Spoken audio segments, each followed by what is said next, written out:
sekundit, see on meie võimalus nüüd. Me oleme seda mängu korra juhtuni.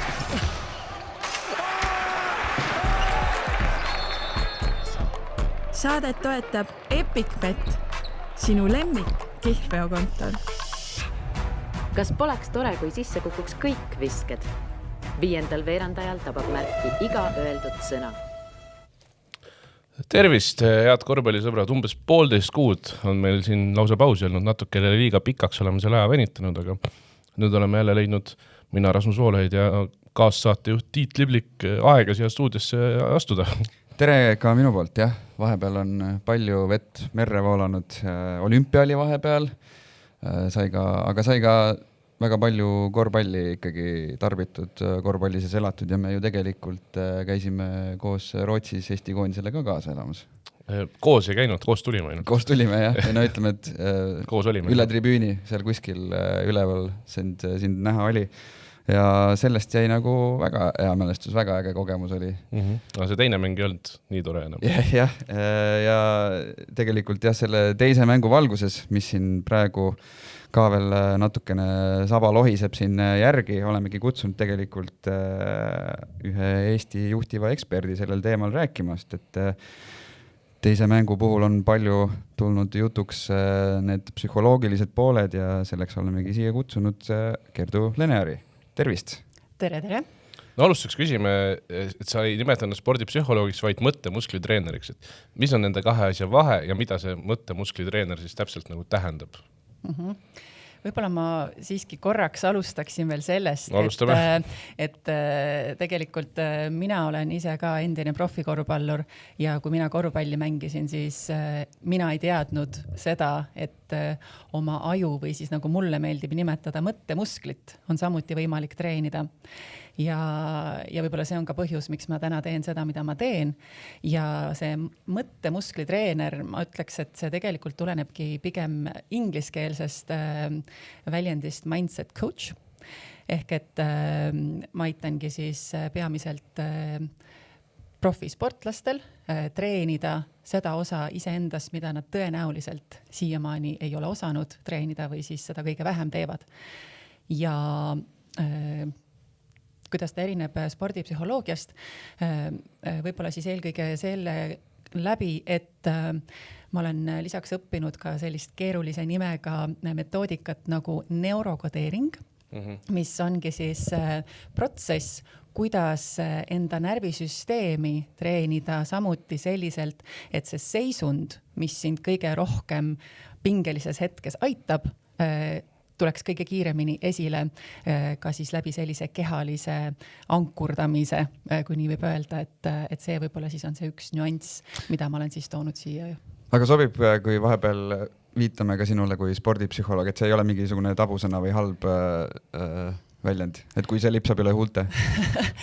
Ei, selles mõttes, et ma pigem siiski hoiaks selle sellepärast lahus, et mitte siis tekitada pahameelt spordipsühholoogides, kes võib-olla võivad selles teemas olla tundlikud, sest et ma tõesti ei pea ennast spordipsühholoogiks ja võib-olla kõige lihtsam selline nagu arusaamine ongi see, et kui sul ütleme tervisel, füüsilisel tervisel on mingi häda, mingi mure, sa lähed arsti juurde, eks ju. Selleks ongi psühholoogid, selleks on spordipsühholoogid. Aga kui sa tahad oma füüsilist keha treenida, siis sa lähed näiteks personaaltreeneri juurde. Ja mina olengi pigem siis nagu see personaaltreener oma mõtteviisi treeningus, ehk et tegelikult Mindset Fitness on siis see ettevõtte, mille ma olen asutanud, et just tegelikult nagu eelkõige treenida enda mentaalset vormi, mõtteviisi, mõttemusklit, nagu ma nimetan. Põhimõtteliselt ongi siis vahe nagu selles, et psühholoog nagu ravib, võib nii öelda, või nagu tegeleb nagu katkise asja, aga sina arendad tervet asja. Just, sest et mina diagnoose ei pane ja pigem kui ongi ikkagi tõsised mured ka enda vaimse tervisega, siis kindlasti ongi psühholoogid, spordipsühholoogid, need inimesed, kelle juurde pöörduda. Mina pigem aitangi just siis enda seda mentaalset vormi parandada ja seeläbi ka just avastada neid selliseid mustreid, millesse sa oled kinni jäänud ja õpetangi siis tehnikaid, protsesse, kuidas sellest mustrist kiiremini ennast välja tuua, sest et läbi selle sa näedki paremaid lahendusi. Aga lähme korra siis selle viimase meeste koondise mängu juurde. Kõigepealt tahaks üldse küsida, et kui sa vaatad neid mänge, satud vaatama, siis kas sa vaatad seda eelkõige nagu eks-profi korvpallurina või rohkem selle mõttemusklittreenijana? Või fännina. Ja mul on tegelikult endal ka väga huvitav nüüd seda vaatenurka, nagu see on muutunud ajas. Ehk et siis kui nüüd rääkida sellest kõige viimasest suursündmusest just siis eelmisel aastal ehk Eurobasketist, siis 10 aastat tagasi olin ma seal samal areenal, aga siis ma olin seal puhtalt oma venna fännina, sellepärast et siis oli veel ju minu vend Gregor Arbet tiimis ja siis ma olingi seal puhtalt lihtsalt kaasa elamas, toetamas ja siis mul ei olnud neid teadmisi, mis mul on tänaseks päevaks, ehk et ma ei osanud tegelikult sellel hetkel oma venda niimoodi kõrvalt toetada, nagu ma täna oleks seda osanud. Siis sa pigem võtsid ta kallal, kui ta seal midagi mööda pani. Tema oli vist see, kes Ukraina vastu võttis Ukraina vastu tegelikult just tassis ära. Ukraina vastu ta pani pommitas, mingi mäng pani Leedu vastu pani viimase sekundi viske mööda. Siis sai üritada ka ilmselt. Pigem mitte muudel teemadel, aga eks me üksteist oleme õnneks puukäteks narrinud küll, nii et selles mõttes, eks see on siuke sõbralik tögamine, aga tõepoolest siis nüüd, kui ma 10 aastat hiljem olin siis seal samal areenal, siis ma tegelikult olingi seal justkui nagu enda jaoks uues rollis, sest et jah, ma vaatan seda mängu, ma loomulikult elan Eestile kaasa, aga kui mul on siis ka selles mõttes personaalsed mängijad, kellega ma koostöös olen, siis ma tegelikult jälgingi neid just kui kulli pilgul, et just mitte ainult siis seda, mida nad teevad nii-öelda korvpalli osas, vaid pigem just kehakeel, reaktsioonid ja sellised pisiasjad, mis neil endal tõenäoliselt võivad jääda märkamata. Kas sinu, ühesõnaga, kui sa jälgid mängu kulli pilgul, sa jälgid enda mängijaid, kes käivad sinu juures nagu siis trennis nii-öelda, kas sa jälgid neid ka siis nagu nii-öelda olukordades, kus pall tegelikult seisab, et siis võib tegelikult ju kehakeelest palju rohkem välja lugeda. Siis võib ju lugeda kui rätikud lendavad piltlikult öeldes. Jah, ütleme, see on väga kõigile nagu nähtav, aga ma olen ka öelnud oma mängijatele, kuule, miks sa seal pingil olles omal käsinokid? Mida? Kuidas sa nägid? Et tegelikult kõik sellised väikesed asjad, mis lõppkokkuvõttes nagu tunduvad nagu sellised tühised, aga need reedavad tegelikult nagu seda, et järelikult sul nagu nii-öelda sa ise seda ei märka ja kui sa tegelikult saad aru, et miks sa tegelikult sellel hetkel siis nii-öelda midagi teed, siis keha on tegelikult esimene nii-öelda selline koht, mis reedab meile seda, mis seisund meil tegelikult sees on. Mis see tähendab, kui mängija nokib käsi pingil olles, mis ta sees toimub siis, mis on valesti või mis on... Aga mis sa arvad, mis sinu jaoks nagu, kui sa näed, et keegi on... Ilmselt närvilisus peegeldab see. Jah, et tegelikult ta ei pruugi seda ise märgata, eks ju, aga tegelikult see ongi siis tema üks viis, kuidas nagu ta sellel hetkel siis tema närvisüsteem jällegi lihtsalt teda nagu nii-öelda kaitseb aga selles mõttes kõige kasulikum on pingil olles ennast koondada. Selleks on ka erinevad konkreetsed tehnikad, kuidas seda teha ja seda ma olen ka näinud, et minu mängijad on seda ka väga hästi kasutanud ja siis on see olek on ka pingil hoopis teine, see pilk on fookuses keskendunud ja see on nagu hoopis, sa näedki seda erinevust. Palju on sinu mängijaid praegu koondises?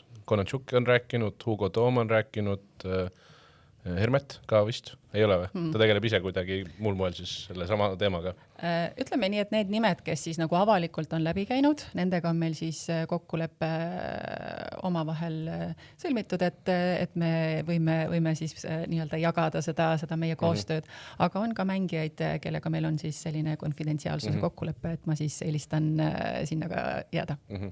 Aga selle närvilisuse juurde tagasi tulles, et nüüd siin see viimane Eesti-Rootsi mäng, mis kahjuks kaotati, et samas jällegi mingis mõttes inimesed räägivad juba mustrist, et võõrsil justkui võidetakse, aga kas siis kodus on, märkad sina või on näha, on mingisugust teatavat suuremat närvilisust või midagi sellist?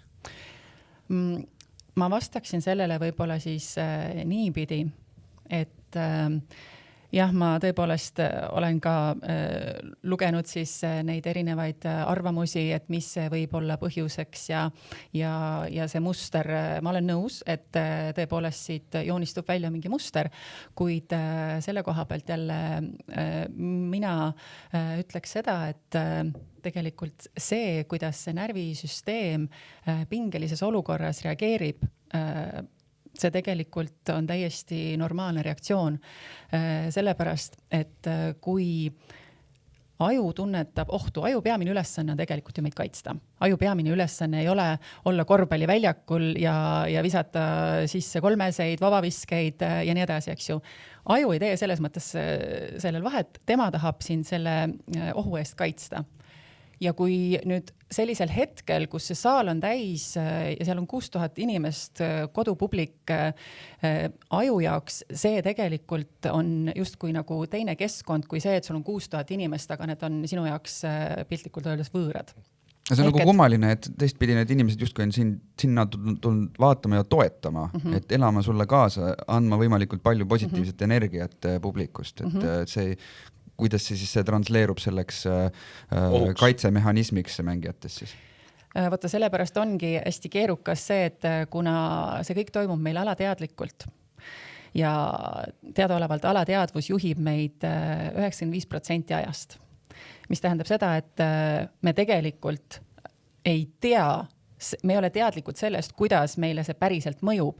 Ehk et me arvame ja me ütleme, et jah, ma olen valmis, ma tunnen ennast hästi, ma tunnen ennast enesekindlalt, kuid kui nüüd aju lihtsalt sellel hetkel tunnetab ohtu, siis närvisüsteem lähebki kaitse nii-öelda olekusse. Ehk et ta lähebki sinna nii-öelda panebki sind kramplikult tundma, hingamine muutub pinnapealsemaks, otsused muutuvad pigem nagu selliseks kahtlevaks. Ehk et tegelikult see on nii alateadlik ja senikaua, kui sa endale ei teadvusta, et kuidas sina päriselt sellises olukorras reageerid, mida su keha teeb, siis sa isegi ei pane seda tähele.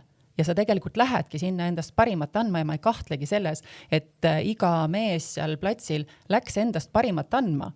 Kuid lihtsalt kuna alateadvus on nii tugevalt hoiab sind tegelikult nii-öelda sellest tahab sind kaitsta selle ohu eest, siis sa lihtsalt närvisüsteem reageeribki vastavalt. Mis see, kui sa sõnastaksid, mis sellises olukorras on oht, nagu, mille eest see alateadvus kaitseb? Kas see on siis põhimõtteliselt, et see käivitub siis, kui näiteks mängija viskab mööda vabalt kolmese, sealt võib olla mingisugune kommentaar publikust või ohetus murrab läbi selle mulli ja sealt hakkab see nagu lumepall veerema või? Ma uurisin enda magistritöös ühte sellist põnevat tegelast nagu enesetakistus.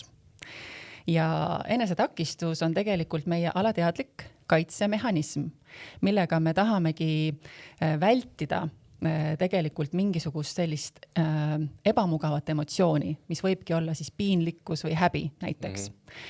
Ja tegelikult ka sportlastel, ma uurisingi siis nii tippsportlaseid kui ka ettevõtete juhte ja tippsportlastel tihti see võibki avalduda just selliselt, et see hirm ebaõnnestuda ongi tegelikult justkui kaitsmine ennast selle eest, et kui ma teen vale otsuse, kui ma viskan mööda, kui ma eksin, siis seal all on tegelikult see, mida me tahame vältida, ongi see piinlikkus või häbi. Ja kui mul on nüüd 6000 toetajad, kes on mul tegelikult kõige olulisemad inimesed siin maailmas, eks ju, igaühel on ju tegelikult seal saalis kohal tema jaoks kõige tähtsamad inimesed, siis tegelikult see kaitsemehhanism nagu hakkabki sind siis selle piltlikult öeldes ohu eest kaitsma, sest et ega tihti ütleme, see närvisüsteem ei mõtle loogiliselt, vaid ta lihtsalt on harjunud teatud viisil reageerima ja nii kui ta tegelikult midagi kehas tunnetab, eks ju, et siis ta vastavalt reageerib.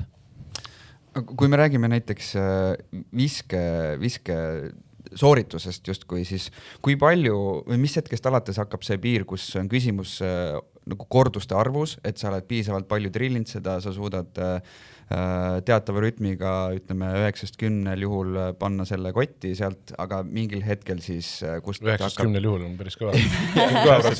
sa oled nii kõva ja aga teistpidi ühel hetkel siis käib see klõks, kus justkui on nagu kõik peas kinni. Siin on tegelikult jällegi pigem siis sedapidi, et kui me viskamist üldse alguses õpime lapsena, siis ABC, eks ju, siis me kasutamegi jälle tegelikult nagu siis seda nii-öelda justkui nagu seda algaja aju, ütleme, see ei ole kindlasti see õige nimetus, aga hästi lihtsalt nagu edasi andes, et minu jaoks on oluline nagu asjadest võimalikult lihtsalt rääkida, et kui ma hakkan siin rääkima mingisugustest prefrontaalsetest korteksidest ja müktalatest, siis on see, et nagu mis, eks ju. Ehk et ma kohe nagu vabandan, kui ma nagu liiga lihtsalt nagu asju nagu võib-olla edasi tahan anda, aga siis ütleme jah, et kui sa nagu õpid viskamist, siis sa kasutad nagu seda aju osa, mis ongi siis just kui nagu see algaja, eks ju. Ja kui sa nüüd oled tänaseks päevaks, ütleme siis prof, siis sa ilmselgelt oled neid kordusi teinud nii palju, et sa tegelikult normaalses seisundis ei mõtle selle viske peale. Sul on see lihas mälus. Ja just hea võrdlus on see, et näiteks kui sa soojendusel lihtsalt nagu loobid peale, eks ju, sa tegelikult ei mõtle, sest tegelikult siis, kui see liigutus on sul lihas mälus, sa kasutad siis teist aju osa, eks. Ja mis nüüd juhtub, kui sa vabaviska ajal näiteks on ju selle automaatse liigutuse asemel hakkad mõtlema, siis sa tegelikult hakkad jällegi kasutama seda osa oma ajust, mida sa kasutasid siis, kui sa seda viset alles õppisid. Ehk et tegelikult sellepärast ongi siin nagu erinevad nipid, miks ma olen soovitanud Hugo Toomil vabaviskajal näiteks laulda, mitte siis kõva häälega, muidugi ta võib ka kõva häälega seda teha, eks ju, et Hugo, go for it, eks ju, kui sa meid kuulad. Aga tegelikult pigem nagu jah, selle mõttega, et nagu kui sa peas selle tegevuse ajal, mis sul tegelikult on ju lihas mälus sees, sa ei pea tegelikult selle visketehnika peale ju mõtlema, sa tead seda teha kuidas seda teha une pealt. Siis kui sa sellel ajal ütleme siis jah, endal peas mingid lauluhümised või siis teine asi ongi, et keskendud hoopis hingamisele, panedki oma fookuse hingamisele, siis tegelikult su fookus läheb millegile muule ja su mõte tegelikult siis ju ei laseb sul teha vabalt seda, mida sa oskad. See tähendab justki nagu seda, et kui sa trennis oled võimeline viskama tühjas saalis 100-100, nii et keegi ei vaata, siis tegelikult on sul see oskus piltlikult öeldes olemas ja lihtsalt see küsimus, et kui see niimoodi töötab, siis see tähendab seda, et sa pead oskama tähelepanu piisavalt palju suunata ja siis sa justkui nagu avad selle potentsiaali. No hästi oluline tegelikult ongi just, kui me nüüd räägimegi eks ju sellest, et kuidas see alateadvus meid juhib, sest see on kõik jällegi alateadlik. Ega sa ei ole seal vabaviske joonel niimoodi, et nii okei, mis osaga ajust ma praegu mõtlen, mis laulu ma laulma hakkan. Mida ta laulab, kui sa tead või? Seda mulle küsima, järgmine kord küsin. Aga tegelikult jällegi, ma tuletan meelde, et alateadvus juhib sind 95, isegi ma olen kusagil lugenud 98% ajast, ehk et tegelikult see, millest sa teadlik oled, on kõigest 5%. Ja kõik see, mis seal all toimub, on see, mida sa tegelikult üldse nagu ei tea enne, kui sa päriselt ei hakka seda endas avastama. Sest et märkamine ongi alati esimene asi, kuidas sa saad hakata midagi muutma.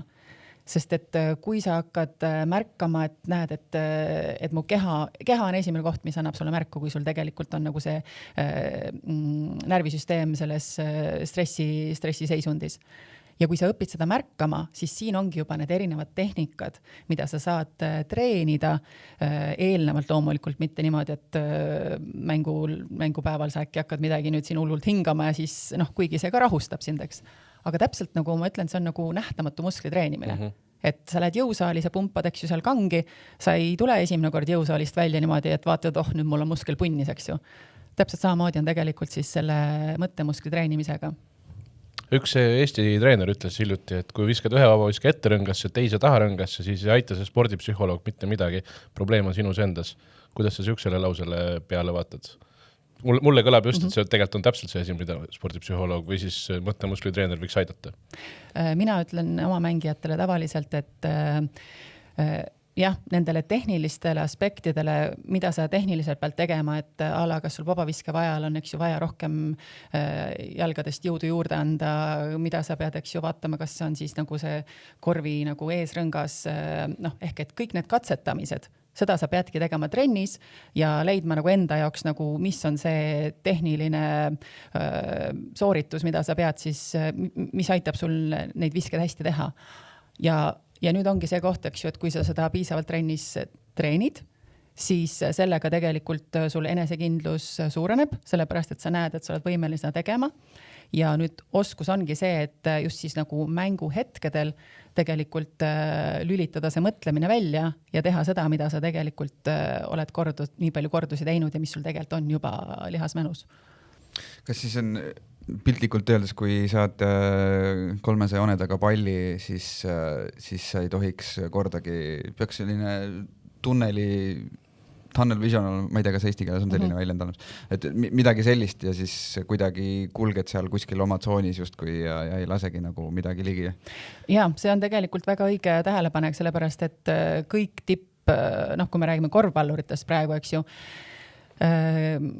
alustades siis Michael Jordanist, Kobe'ist, LeBronist, ütleme, võtta nagu kõik sellised 3 nagu kõige suuremat nime, muidugi need on ridamisi veel, aga just tegelikult neid 3 ühendabki see, et nende oskus treenida seda nagu tsoonis olekut, et see oskus, see müra enda ümbert kõik nagu välja lülitada ja just nagu treenidagi seda, et see põhiline oskus on neil see, et nende mõistus või siis mind inglis keeles peab olema tugevam kui nende emotsioonid.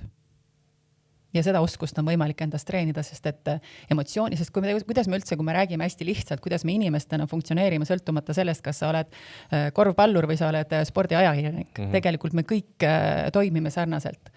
Mida mõtled, seda tunned, mida tunned, seda teed, mida teed, seda saad. Ehk et meie mõtted tegelikult loovad meile emotsioonid.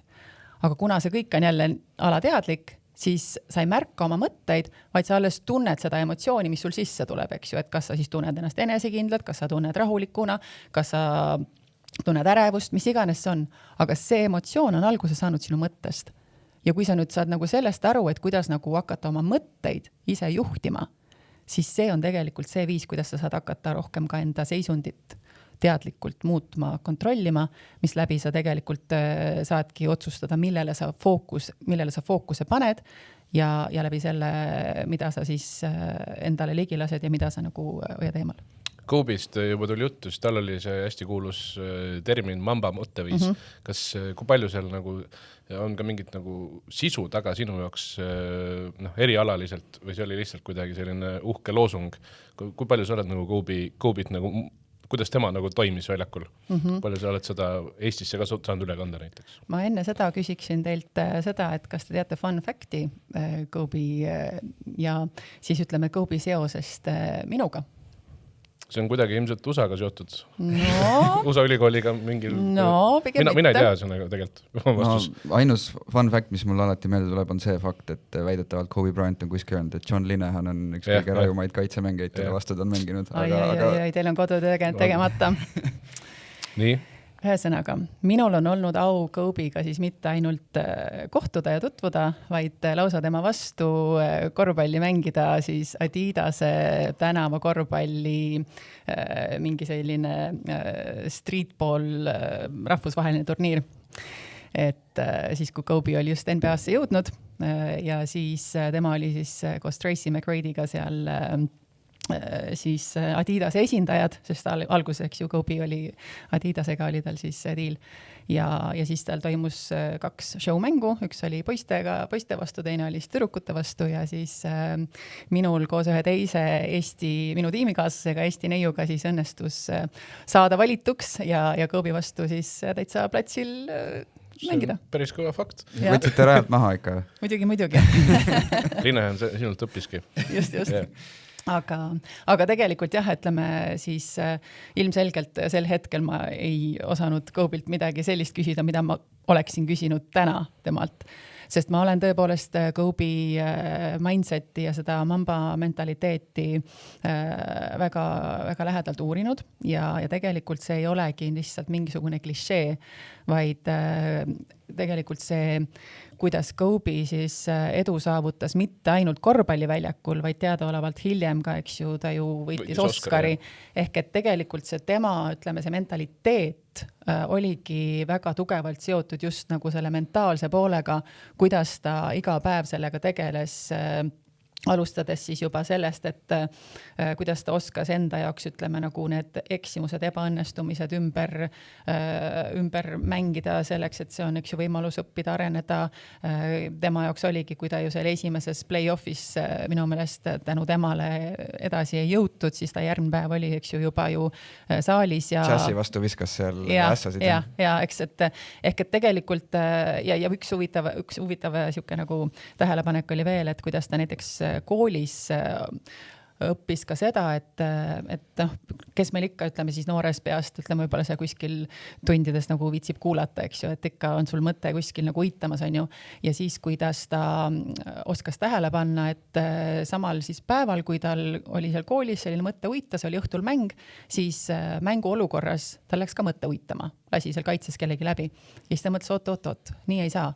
Ja ta võttis endale eesmärgiks koolitundides sellepärast hakata keskenduma sellele, mis siis õpetaja räägib, et ta sai aru, et see aitab tal ka korvpalliväljakul paremini keskenduda, sest see kõik kandub üle tegelikult. Praegu räägime umbes mingi 15-aastasest Kobist või? No natuke vanem, aga umbes nii, eks ju. Aga kool nagu kool ikkagi mitte... Ja kool nagu ikkagi, jah, ütleme siis.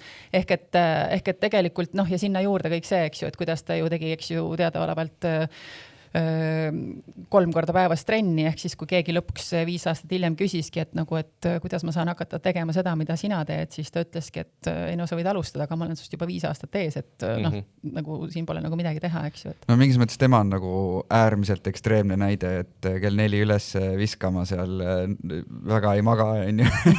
et kõik need asjad kokku, et kindlasti on ka mingisugune leebem ja võib-olla ka teostatavam variatsioon sellest nagu võimalik.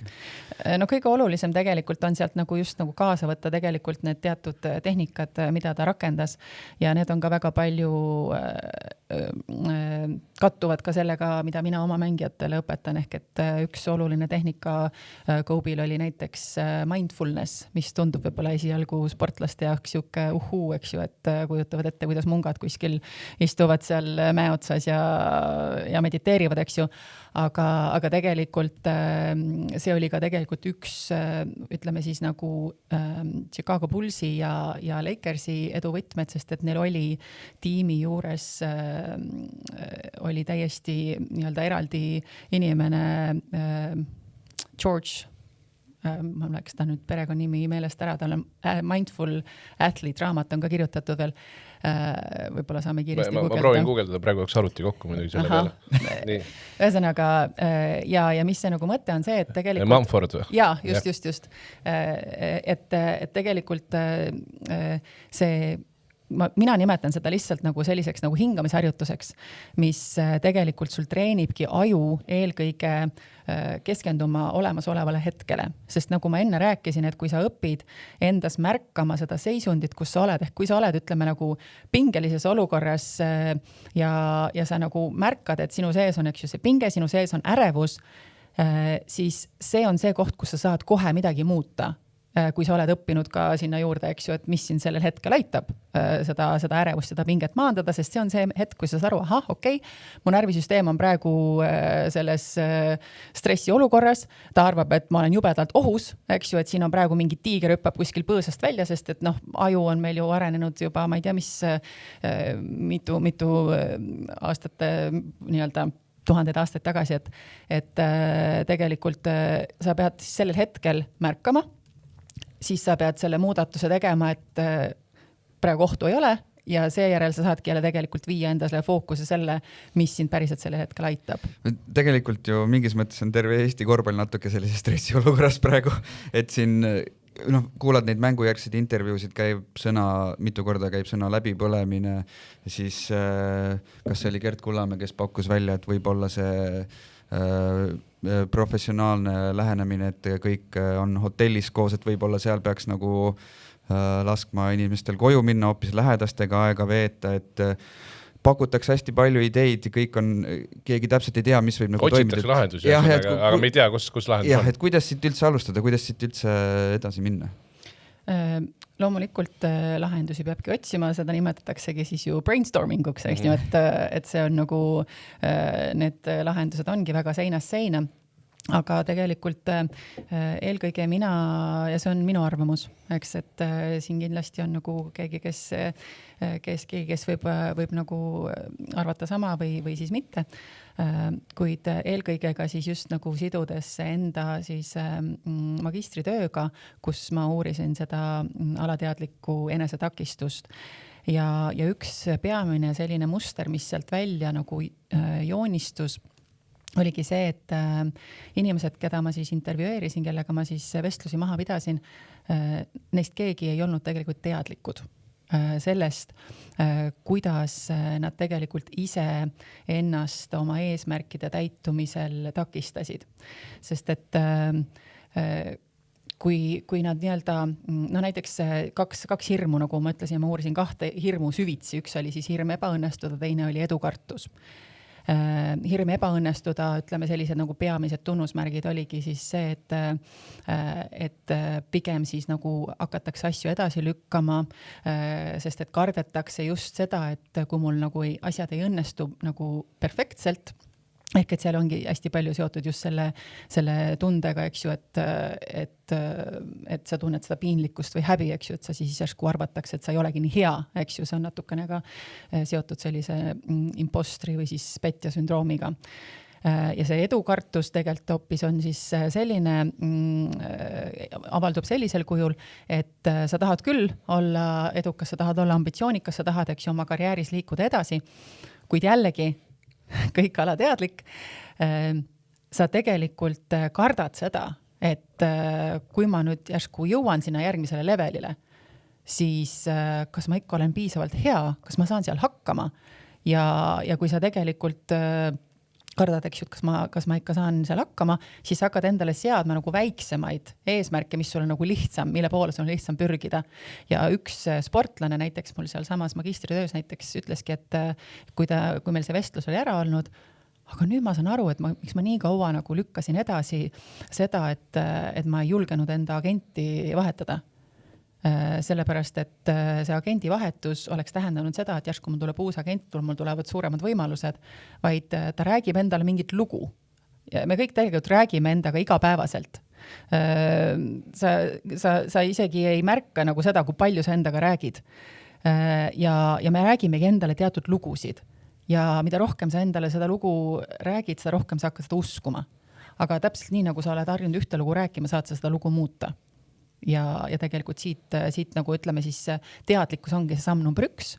Ehk et kui sa hakkad endalt nagu küsima, et aga kas mina tean, kuidas ma saan aru, kui mul nii-öelda tekib see närvisüsteemil see stressi nagu nii-öelda kaitsemehhanism. Kas ma tean, kuidas mu keha reageerib, kas ma tean, mida ma sellises olukorras teen, mida ma sellises olukorras mõtlen. Ehk et kui sa hakkad endalt küsima selliseid küsimusi, siis vastuseid on tänapäeval võimalik leida erinevatest raamatutest, erinevad podcastid, kuni siis tõesti sellise 1-1 koostöödeni välja. Siit tulebki väga hästi, nagu sobitub mu järgmine küsimus, mida ma tahtsin selle sama haakuva teemaga küsida, et kui me otsime lahendusi, miks meil läks Rootsi vastu teine mäng nii nagu läks, ja tõesti kõik otsivad lahendusi, tundub praegu Eesti korvpalliskeenel, siis millal me nagu saame aru, et õige lahendus on käes? Saime aru, et siin on see probleemi tuum, mitte me ei pea siit edasi otsima nagu. Ja sellepärast, et kõik need, ütleme, jällegi ma rõhutan, et see on minu arvamus ja mul on tegelikult väga hea meel, et nagu inimesed avaldavad arvamusi, sest see näitab seda, et see läheb ju tegelikult korda ja ütleme niimoodi, et nagu kui me võtame näiteks siis selle hotelli näite, et tegelikult kui me räägimegi nagu sellest ütleme sellisest nagu ütleme siis see põhiline nagu ütleme see, mis siis toimub sportlase peas sellel hetkel, kui see mäng hakkab, siis sõltumata sellest, ütleme, mis tal nagu, kus keskkonnas ta, eks ju, selle eelneva aja on veetnud, kui sellel hetkel, kui see mäng hakkab ja ta ei ole nagu osanud ennast teadlikult oma närvisüsteemi õppida nii-öelda juhtima, eks ju, jällegi ma tahan öelda, et emotsioonid on tegelikult väga normaalne osa inimeseks olemisest. Emotsioonid tegelikult on tegelikult sellised, neid ei ole võimalik kontrollida selles mõttes, et need tulevad iseenesest 5 sekundi, 6 sekundiga nagu meis kerkivad esile. Kuid, mida me saame juhtida ja kontrollida, on see, et kui me sellele emotsioonile nagu jõudu juurde ei anna, oma mõtete, oma tegudega, siis ta 90 sekundi jooksul lahtub. Aga jällegi, kui me seda ei tea ja me ütleme, alustame mängu ja meil on seal mängu alguses võib-olla mingi eksimus, on ju, võib-olla mingi kõhklus, sa tunned ise kohe ära, eks ju, ja sa tegelikult, sa alateadlikult kannad seda emotsiooni endaga terve mäng kaasas, siis tegelikult sa ei saagi selles mõttes nagu sel hetkel oma parimat sooritust teha. Ehk et ma ütleks, et see kõik esimene ongi ikkagi teadlikkus, et sa oled iseendast teadlik, et sa hakkad küsima endalt neid küsimusi, et aga mis siis on tegelikult see, mis nagu minuga toimub, mis oli teisiti siis ütleme nagu seal, kus ma õnnestusin, sest et see on ka muster. See on ka muster, täpselt samamoodi see, et kus sa nagu siis ei tee oma parimat sooritust. Teistpidi ju emotsioonid võivad ju olla ka just positiivsed, et võib-olla seepärast inimesed ongi niivõrd mures, et kõik justkui tunnevad, et see on kõige positiivsem asi, kui toimub järjekordne koondise mäng, on kõik välja müüdud ja õnnestumise korral tegelikult siis selle jutu järgi justkui mängija peaks endale selle emotsiooni nagu laskma seda endast läbi, laskma sellel kanda ja siis võib-olla avaneb mingisugune uus tase. Või kas see on ka selline müüt, et ütleme mängija viskab 2, 3, 4 tükki järjest sisse, siis ta justkui läheb nagu kuumaks, aga kas see on kuidagi nagu seotud sellega, et siis sa nagu lased sellele emotsioonile ennast kanda või see lihtsalt on juhuslik? Ma arvan seda, et tegelikult see seisund, ma nimetan nagu seda seisundiks, et see on midagi, mida sa saad ise endas jällegi treenida, et milline on sinu jaoks see kõige õigem seisund, kus sa kõige paremaid sooritusi teed. Ja tihti, ja see ongi hästi individuaalne. Mõni mängija, mõni sportlane vajab just seda, et ta nagu enne mängu tõmbab ennast nagu täiesti käima, eks ju, et tal ongi vaja sükest head nagu powerit, on ju. Siis on teine, kes on vaja just, et ta nagu tõmbab ennast nagu niimoodi sellisesse rahulikku olekusse, eks. Need saavad koos olla ühes võistkonnas ka? Ja, just. Need saavad koos olla ühes võistkonnas, aga see ongi sellepärast ongi tähtis, et iga mängija saaks ise aru, et mida minul on, millist olekut, millist seisundit mul enne mängu endas on vaja esile tuua.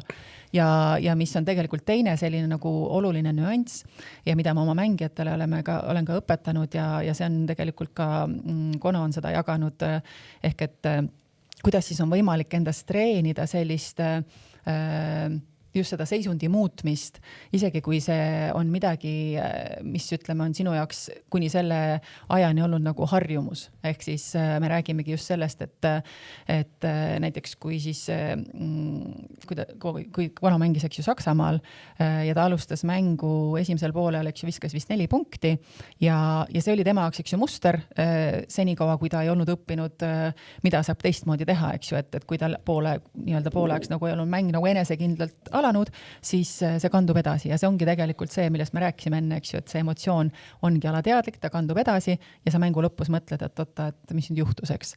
Aga siis, kuna ta oli õppinud teatud tehnikat, mida ta siis rakendas, siis ta oskas enda seisundit muuta selles olemasolevas hetkes, ta läks tagasi väljakule ja kas ta pani 26 punkti või mis see highlight ta lõpuks oli, eks ju. Ehk et tegelikult ma võib-olla ütlekski seda, et see energia võib-olla on see, mida nagu kõige rohkem nagu endas nagu teadlikult esile tuua just, et milline on see sinu jaoks see kõige parem energia, milles sina seda sooritust kõige paremini teed. Ma praegu kuulates ma hästi kuidagi, kuna ma olin seal viimasel Rootsi mängul olin ka tööl ja siis ma kuulasin neid intervjuusid või tegin neid intervjuusid ja kuulasin neid mängijaid, siis on praegu kuidagi nagu kangastub, et ma nagu, need mängijad ka kuidagi nagu seletasid kõik selle probleemi ära, aga nad vist ei oska sellega nagu edasi tegeleda, et Trell ju ütles, et Rootsis on 100 inimest oli kohal, kelle ees mängida on täiesti savi, aga siin on pooled suguvõsad kohal, on ju. Kullamäe ütles, et mängu alguses tegi kiirelt 2 viga ja see rikkus ta kuidagi rütmi ära, aga samas oli nendes olukordades oligi juba nagu kuidagi niimoodi, nagu ta tavaliselt ei oleks, et aga just siin kodupubliku ees oli, et kuidagi nagu täpselt need probleemid, millest sa räägid praegu, nagu nad mängijad nagu seletasid need ära oma sõnadega, aga kuidagi siit nagu keeruline oli neil nagu sealt nagu lahendusi hakata otsima. Et nad ei teadnud, miks see probleem nagu selline on praegu. Aga kui sa ei peagi teadma sellepärast, et nemad ju, eks ju, nende põhiülesanne on see, et nad tahavad minna ja endast parimat anda ja selles mõttes, et senikaua, kui sa nagu ei ole päriselt endas hakanud uurima seda, et kuidas see alateadvus nagu sind isiklikult mõjutab ja kuidas ta sind siis sellel pingelisel hetkel tagasi hoiab, siis sa ei peagi seda teadma ja selles mõttes, et sa saadki aru, et mis sinuga toimub, eks ju, aga sa ei oska nagu sellel hetkel võib-olla selgitada, et miks see sinuga nagu niimoodi toimub. Aga võib-olla isegi ma tahaks seda öelda, et sa ei peagi niivõrd sellele miksile nagu keskenduma, vaid just nagu ütleme siis nagu coachina, ütleme siis mina nagu soovitangi just seda, et avasta, mis on need sinu jaoks nagu need sellised peamised mustrid, mis toimub siis, kui sa mängid hästi, mis toimub siis, kui sa oled tundnud nüüd seda mingit pinget, kas siis mingit sellist nagu ärevust, liigset. Ja need on need kohad tegelikult, kus sa saad hakata nagu aru saama, et mida sa pead rohkem tegema ja mida sa pead vähem tegema ja siis seda lihtsalt igapäevaselt endast treenima, täpselt nii, nagu sa treenid viskamist, põrgatamist, käid jõusaalis, et see tegelikult just see nagu see mindseti, mentaalne, mis iganes nime me tahame siis, eks ju, nagu anda sellele, tavaliselt ma nagu nimetangi, et on justkui nagu 4 lauajalga, eks ju, mida spordis nagu peaks treenima, ongi siis tehniline, taktikaline, füüsiline ja siis mentaalne. Ehk et kui nüüd kõik 3 on sul nagu korralikult treenitud, aga see 4 on selles mõttes selline nagu logiseb, siis see laud ei saagi püsti seista ju. Aga kui vastuvõtlik meie korvpallikogukond tervikuna on sellele mõttemuskli treenimisel, kui üldse nagu laiemale ideedele või ikkagi kohtab nagu sellist mingisugust negatiivsust või vastuseisu või mõtlen, et on nagu kosta olnud erinevaid arvamusi, ütlemisi, et võib-olla on ikkagi nagu mängus ise küsimus ja nii edasi, aga kui vastuvõtlikud ollakse tegelikult nüüdseks sellele juba, kui see on juba nii oluliseks teemaks meil kerkinud? Ma arvan, et siiamaani on see väga individuaalne. Ehk et lõppkokkuvõttes see, kui palju sellisest mindseti treeningust, mõttemuskli treeningust sportlane kasu saab, see tegelikult eelkõige sõltubki tema enda valmisolekust neid tehnikaid igapäevaselt rakendama ja seda osa endas arendama.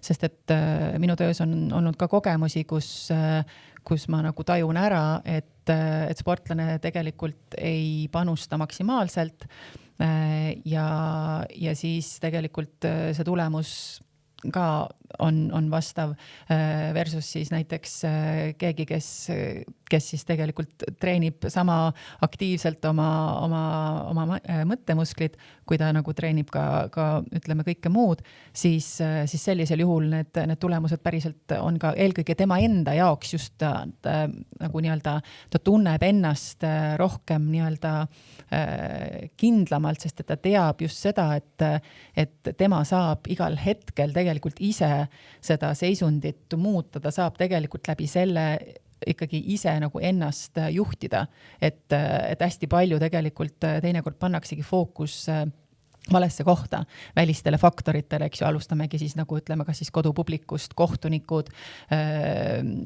mis iganes, eks ju, võib veel sellega kaasneda, võib-olla treeneriga midagi, võib-olla on ebakõla, eks ju, ehk et mida rohkem me paneme fookust sellele, mis ei ole meie kontrolli all, seda rohkem tegelikult jällegi me endas seda pinget justkui kerime, sellepärast et sa ei saa mitte midagi sellega muuta. Aga mida rohkem sa nagu jällegi õpid ennast teadlikumalt keskenduma nendele asjadele, mis on sinu kontrolli all, siis seda enam sa tegelikult saad ka sellistel pingelistel hetkedel leida kas või midagi väikest, mis võib-olla see ongi, ütleme, kui sa õpid tundma, et okei, pingelises olukorras näed, et mul keha, eks ju, ma tunnen, et ma olen pinges, ma hingan niimoodi pinnapealselt, see on minu jaoks märk, et okei, nüüd ma olen praegu, eks ju, stressis.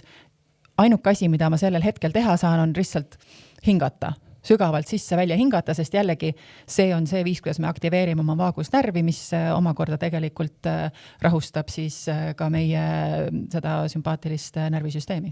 Aga kas sa oled ka aru saanud, miks on vahepeal see vastuseis enda vaimsele arendamisele või millest see tingitud on, kui osad inimesed või mingisugused grupid ei taha nagu sellega tegeleda, see on mingisugune häbi või mis see tunne nagu on?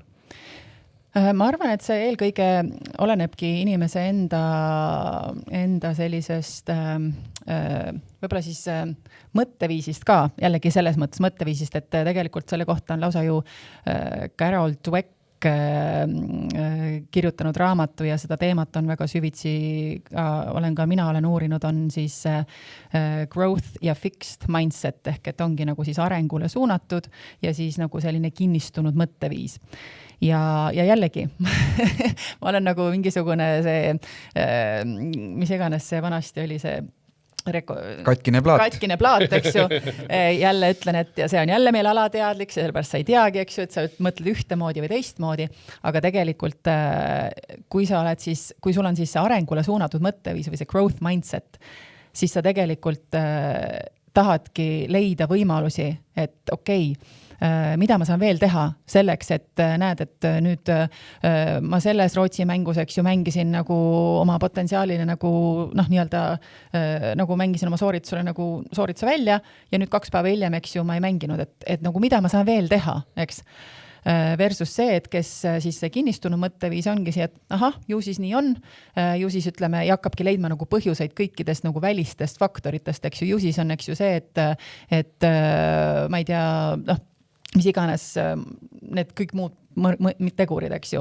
Et see on nagu üks põhjus ja mul on endal ka juhus, kus ma nagu ühel hetkel lähen mängijale juurde ja annan talle soovituse ja ma näen, et see nagu ei jõua temani ja siis mõni aeg hiljem tegelikult ta tuleb ise nii-öelda kirjutab, et kuule, et kas me saaksime nagu teha koostööd, et see enda valmisolek on kõige olulisem.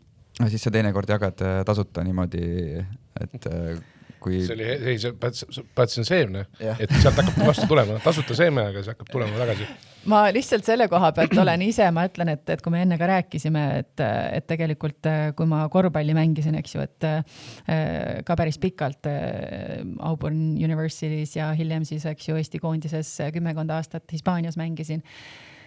Ja tegelikult kui sa oled midagi nii pikalt teinud, mis on sinu jaoks tegelikult nagu olnud nagu nii suur kirg ja sa oled nagu päriselt nagu tunned, et sa oled milleski, siis nagu ikkagi tunned ennast enesekindlalt isegi kui seal väljakul nagu täpselt samamoodi, eks ju, ma olen ka tundnud seda ebakindlust ja kõike muud, eks ju. Ehk et ja siis, kui see ühel hetkel nagu sellisele kujul läbi saab, siis tegelikult sa hakkadki otsima, et okei, aga mis nüüd siis on ju, et mis ma nüüd siis üldse, kus ma üldse oma elus leian veel nagu sellist emotsiooni, sest et kui sa korra oled nagu ütleme nagu sportlasena seda võitu tunda saanud, siis nagu raske on nagu midagi selle võiduga üldse nagu leida, mida samastada, eks ju. Ja tegelikult siis, kui ma siis nagu läbi selle jõudsingi ka tegelikult ka selle mõtteviisi juurde, et kuidas üldse me inimestena toimime, kogu see, ütleme siis psühholoogiline pool, spordipsühholoogia, sealt edasi juba siis ka neurokodeering, et kõik need erinevad teemad, programmid, kõik need kokku. Ja siis ma lõpuks jõudsingi selleni, et aga ma saan seda nüüd õpetada nendele sportlastele, kes on hetkel aktiivselt tegelevad. Ja võt see on see kirg tegelikult, mis nagu tegelikult ma olen nagu endas leidnud. Kuigi sa praegu riietusruumis pärast mängu üle, aga siis kui sa näed, et Kono paneb 3 ja võidad, siis sa tunned seda sama emotsiooni, mis ise võitluse päriselt teeb. Ja, et kui ma vaatasin, kui ma seal Eurobasketil olin ja nagu vaatasin näiteks, et kui Kono õnnestus, ma tundsin, et ma olin nagu täpselt seda emotsiooni nagu ütleme, ma ei ole olnud Eurobasketil, eks ju, et ma ei tea, mis tunne see on, eks ju, olla selles mõttes, aga Auburnis oli ka meil väga suur siis auditoorium, eks ju, aga tõepoolest see emotsioon, mis nagu tuleb siis, kui ma näen, et keegi õnnestub tegelikult, kellega siis minul on olnud mingi koostöö, et see on tegelikult selline, et mida ma ei ole saanud kuskil mujal kogeda. Aga kas sa siis kohe nüüd vastikult küsin, kas siis selle võrra vähem tunned sa rõõmuga siis, kui keegi Eesti koondislast siis õnnestub, kes ei tööta sinuga koos? Ei, ma ikkagi olen pigem poliitiliselt korrektne ja ütlen, et ei. Et päris saalist ära ei lähe, kui keegi ikka kontserdi paneb, kes ei ole sinu mängija. Ei, no mitte nagu, ma ei mõtle tegelikult nagu niimoodi, et sa tunned nagu kahjurõõmu või nagu see vastik, et nad õnnestuvad, aga lihtsalt, et see rõõm on väiksem teiste puhul. Ei, kindlasti mitte seda, ei. Sest ma ütlengi, et eriti veel nagu Eesti tiimi puhul ütleme ikkagi ju kõik on omad, kõik on omad, eks ju. Ja kui ma saangi, ja nagu sa ütlesid, eks ju, et panen seemne mulda, tegelikult minu jaoks on see, et kui ma saaks nagu nii-öelda kes iganes on nagu avatud, kui ma saaks kedagi aidata, ma hea meelega nagu jagaks oma know-how'd ja nagu selles mõttes, et minu jaoks nagu selles mõttes jah, et on tegelikult, ma ütlengi, et see, mida ma täna teen, on nagu see, mida ma teen nagu sellise kirega, nagu ma kunagi mängisin korvpalli, et selles suhtes see on väga äge tunne. Aga oletame siis, et nüüd mingil hetkel saad näiteks korvpallikoondise juurde appi piltlikult öeldes, ja hetkel on selline seis, et me oleme justkui sellele allakäigu spiraalile. Mis oleks see esimene asi, mis viiks nagu selle üleskäigu spiraalile suunas? Et mis oleks mingi esimene asi, mida sina mõtleksid, et see võiks nagu sisse viia? Esimene ongi teadlikkus. Aga siin me jõuamegi jällegi selleni, eks ju, et kui palju keegi on päriselt nagu valmis ja avatud ja seda me jällegi ei taha nagu kuidagi nagu halvustada, et iga inimene arenebki erinevalt ja selles mõttes neid võimalusi tänapäeval on nagu mitmeid erinevaid, eks ju, et mul on tegelikult ka olnud erinevad podcastid, kui ma tegelikult nagu sportlaste juurde jõudsin selle mindseti treeninguga, siis mind hakkas tegelikult tohutult huvitama, et just nagu Eesti tippsportlaste puhul, et kes siis nagu teadlikult on siis seda endast arendanud või treeninud. Ja sest kui ma panin kokku sellist online... Me räägime üle spordi. Üle spordi, ja. Sest kui ma panin kokku sellist online programmi nagu Meistrite mõtteviis, siis ma leidsin hästi palju erinevaid videoid YouTube'ist, eks ju, Kobe'ist, Michael Phelpsist, LeBronist, on ju, nii-öelda nagu kõikidest maailma mastaabi sportlastest. Ja mind hakkas nagu tõsiselt huvitama, eks ju, et aga kui palju nagu päriselt nagu Eesti tippsportlased sellega tegelenud on. Ja mul õnnestus vestelda siis selliste ägedate sportlastele nagu Gert Kanter, Ragnar Klavan, Siim Sandervene, Maik-Kalev Kotsar, Ksenia Balta, Johanna Taliherm, Markus ja Mart Poom ja siis perekond sõbrad, kui ma nüüd kedagi ära ei unustanud. Ühesõnaga ja kõikide tegelikult sellise eliittaseme sportlastelt joonistus välja see üks ja sama sõnum, et kõikide nende karjääris on tegelikult ikkagi ka selline teadlik mõttemuskli treening olnud osa nende karjäärist. Ehk et see on tegelikult võib-olla siis ka see põhiline minu nagu selline sõnum, mida ma soovingi jagada, et sa ei pea olema tegelikult katki, sa ei pea olema nagu kuskil põhjas omadega, et hakata nagu selle osaga endast tegelema, et just see sama mõte, eks ju, et see mindset fitness ongi tegelikult see, et sa nagu treenid enda mõttemusklit täpselt nii, nagu sa treenid oma füüsilist keha ja sa ei pea olema enne vigastatud, et hakata ju midagi tegema.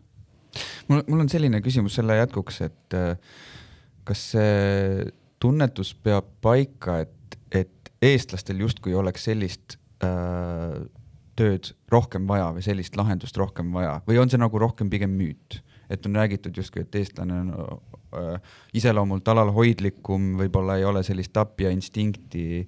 Kas see on müüt või on seal mingi tõe põhjal?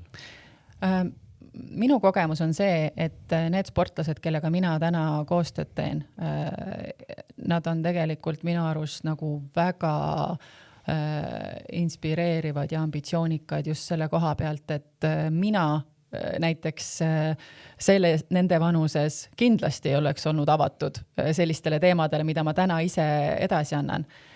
Ehk et ma ei saakski, võib-olla ei võtakski sellist nagu üldist nagu mingit seisukohta, ma saan rääkida puhtalt enda kogemusest ja ma nagu seda saan küll kinnitada, et nagu need sportlased on nagu siis tõepoolest väga just huvitatud ja tahavadki õppida erinevaid viise, kuidas eelkõige iseennast paremini tundma õppida, mis läbi tegelikult nad saavadki ellu viia seda, mida nad tahavad spordis saavutada, aga hiljem ka pärast sporti, sest et väga mitmed on ka hakanud juba mõtlema selle peale, et mis nagu pärast saab, sest see on tegelikult teine siuke nagu koht sportlaskarjääris, eks. Et tegelikult sellisel tasemel meie mängijate puhul ei saagi olla justkui seda õnne 13, seda mis nüüd mina nagu hoiakut, et vastasel juhul nad ei oleks seal, kus nad täna on, eks ole.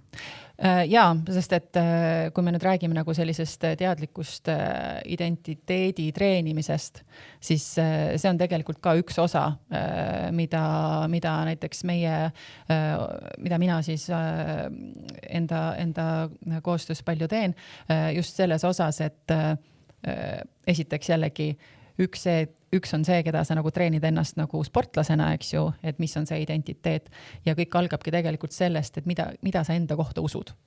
Et sa võidki nagu märgata, et kõik, mis nagu tuleb su suust välja peale seda, kui sa ütled endale ma olen, on see, mida sa tegelikult enda kohta usud. Ja see hästi tugevalt mõjutabki sinu identiteeti. Tegelikult kõik need nimed, mis sa välja tõid Eesti spordis, kellega sa suhtlesid, ja mis sa nüüd ütlesid, et tegeletakse ka sellega, mis saab pärast sporti. Kõik need ongi ju väga head näited. Tegelikult Kanter töötab juba olümpiakomitees, Johanna Tallijärv sai juba endale sinna Rocki rahvusvahelise olümpiakomitee sportlaskomisjoni koha, on ju Klaavan juhib klubi, Siim-Sander Vene on mängib veel, aga juhib juba klubi, on ju, et kõigil tegelikult ongi mingisugune asi nagu pärast karjääri juba nagu olemas või siis kuidagi nagu planeeritud see viis. Et see, kas see on ka seotud sellega, et need on inimesed, kes on tegelenud selle vaimse poolega, on ka võib-olla nagu suuremat pilti näevad. Ma arvan küll, sellepärast, et ma arvan, see jälle nagu viibki meid selle kahe erineva mõtteviisi suunas, eks ju, et see nii-öelda kinnistunud ja see arengule suunatud, eks ju. Ja Gert Kanteriga on mul ka olnud võimalus koostööd teha just sellise 10-päevase programmi raames siis tema spordijärgses karjääris, ehk kui ta praegu seal EOK-s on ja tõepoolest ta ka selles mõttes oli valmis nagu katsetama siis seda neurokodeeringu tehnikat ja ka tajus seda, et kuidas see aitas tal siis nagu ütleme sellist nagu ütleme enda jaoks nagu mingi blokeeringuid nagu vabastada, eks ju. Ja tegelikult miks on nagu Siim-Sander Vene puhul hästi tore võibolla märkida on see, et ma olen nüüd juba võibolla 2 aastat järsku, mul on aeg lendab, eks ju, aga teen ka koostööd nende noorte Haapsalu herilastega, ehk et see nende kõige noorem kossupunt selline, mis nad on, siuke 10-12, Janus Levkoi on seal treener.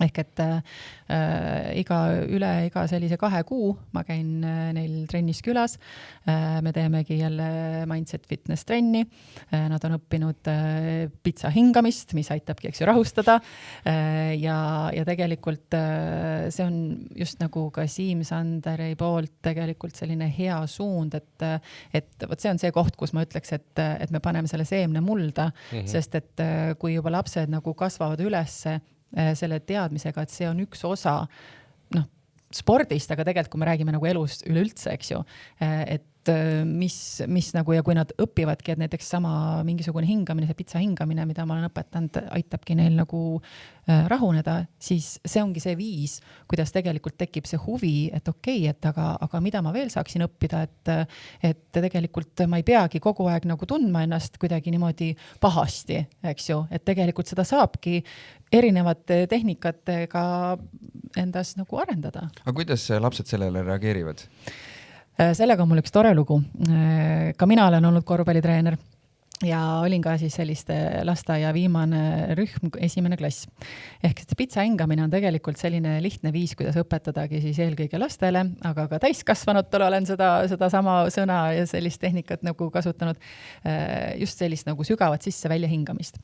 Ehk et ma ütlengi siis lastele, et kujuta ette, et sul nina ees on selline värske pitsa, ahjust välja tulnud pitsa, ja nüüd sa tahad seda pitsat nuusutada, ehk et võta see pitsa endal nina ette ja nuusuta. Tõmbad nina kaudu sisse. Ja nüüd tahad sa seda hammustada, aga see on nii kuum, et sul on vaja enne seda jahutada. Mis sa nüüd teed? Siis puhud, eks ju. Ehk et tegelikult läbi selle nagu pitsa ma nii-öelda suunan neid, eks ju, hingama sisse ja sügavalt hingama välja. Ja tegelikult see õpetabki neile seda, et teinekord, kui siis nagu mängu olukorras näiteks Jaanus Levkoi ütleb, eks ju, et oma väiksele herilasele, et ta näeb, hakkab närvi minema, eks ju, et kui ta just hinga, kutt mõtleb, mis asja, ma hingan ju kogu aeg, eks ju, et nagu, aga ütleb, tee pitsa hingamist, siis tal nagu tuleb meelde, et eks ju, eks ju. Aga ühesõnaga, kui ma seal oma trennis õpetasin ja üks väike poiss oli haiget saanud, ja nuttis ja oli endast väljas ja siis ma õpetasin seda pitsa hingamist kogu grupile ja kõik said nii-öelda asja selgeks ja siis vaatan, kutt ikka nutab.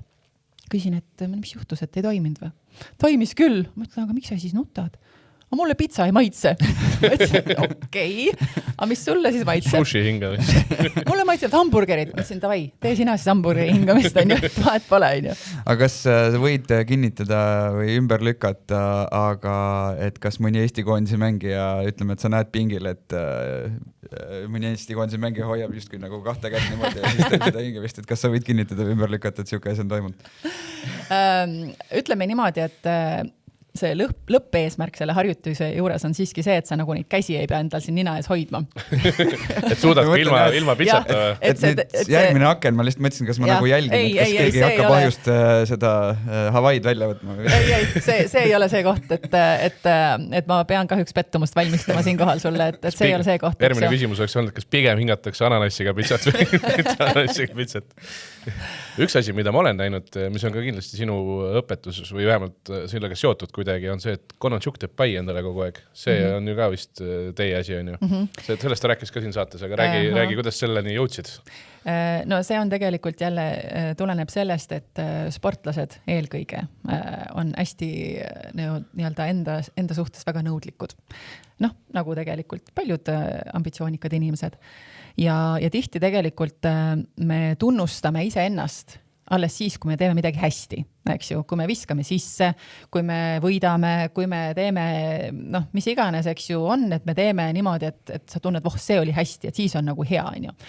Aga jällegi, nii-öelda selgitades siis seda võib-olla seda nagu telgitagust, et kuidas jällegi inimestena me toimime, on see, et jällegi me liigume automaatselt selle suunas, mis tekitab meis hea tunde ja emaldume sellest, mis tekitab ebamugavust.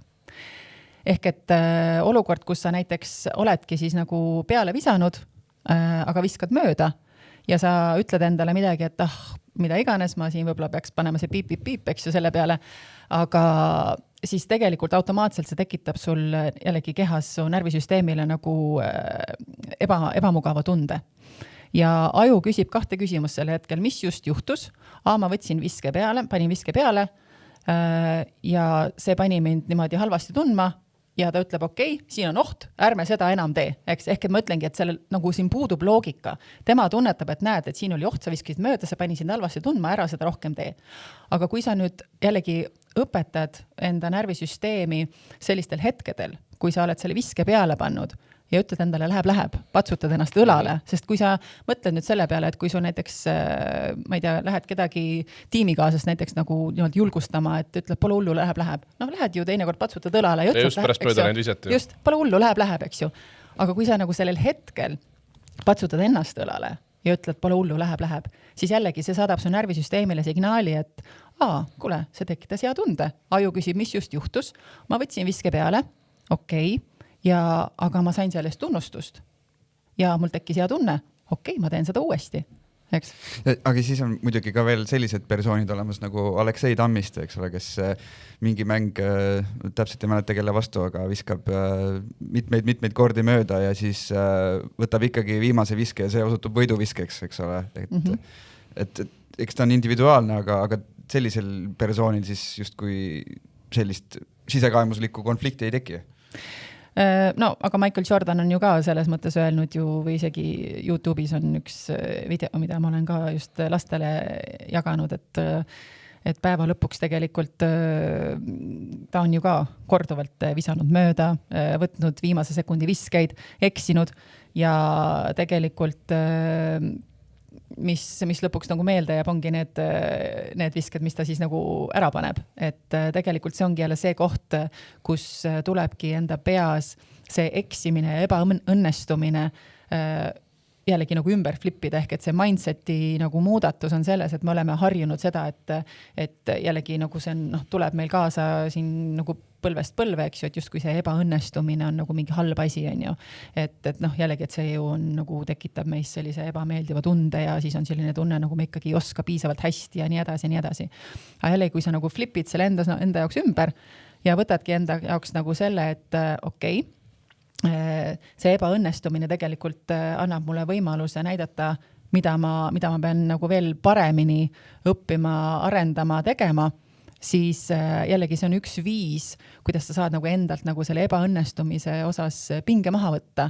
Kui sa, sest see on ka üks asi, mis nagu Kobe näiteks oskaski väga hästi teha, et ta ei jäänud nagu nendesse eksimustesse nii tugevalt kinni, sest et ta nagu oligi enda jaoks nagu võtnud, see on normaalne osa spordist. Ütle mulle üks mängija, kes on õnnestunud niimoodi, et ta pole kordagi ebaõnnestunud. Mulle meenuski praegu Wayne Gretzky tsitaat, et you miss 100% of the shots you don't take. Ja, täpselt õige tsitaat.